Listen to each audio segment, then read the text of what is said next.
भगवान हाथ जोड़िले कहिले हे कुरु तिलक हे कुरुश्रेष्ठ जेहेतु आपण युधिष्ठिरंकर ज्येष्ठ पिताश्री अटंती सही संबंध रे मोर मध्य आपण ज्येष्ठ पिताश्री अटंती से देवकी नंदन श्री वासुदेवंकर प्रणाम को ग्रहण करंतु।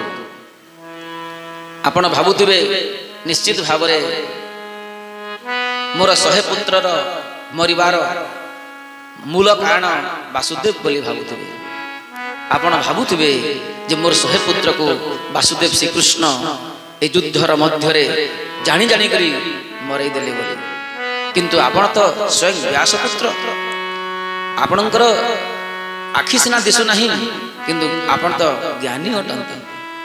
जेते मध्य महाभारत रे जीवन हारी छंती से समस्तंकर मृत्युर कारण केही न है, कहीं ना ए सृष्टिर समस्त को यदि के हरण करे से समस्तंकर मूल रे थाए काल।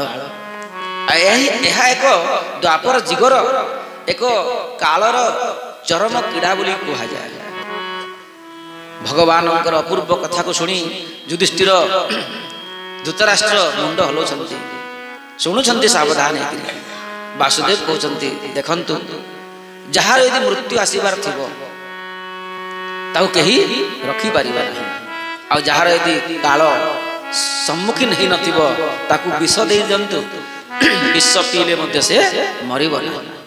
पहाड़ रु पकई दियंतु मरिबो नहीं, अग्नि रे पकई दियंतु जलिबो नहीं, जल रे पकई दियंतु मरिबो नहीं।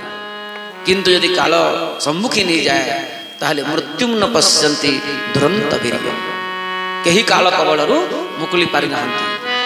सति पई हे पिताश्री आपण एबे एतिकी विचार करंतु दुर्योधन आदि तो आउ नाहंती, ए पांडव मानंकु निजर पुत्र बोली विचार करी उत्तम भाव रे ए हस्तिनापुरर शासन करंतु। आ मु जानि छी युधिष्ठिर केबे आपणकर अवहेला करिवे नाही। धृतराष्ट्र क्रंदन कले, आखिर लुह पोछिले एवं हे सोन कुमार धृतराष्ट्र कहले वासुदेव कहिबी गोटे कथा। हाँ कहंतु, अवश्य कहंतु।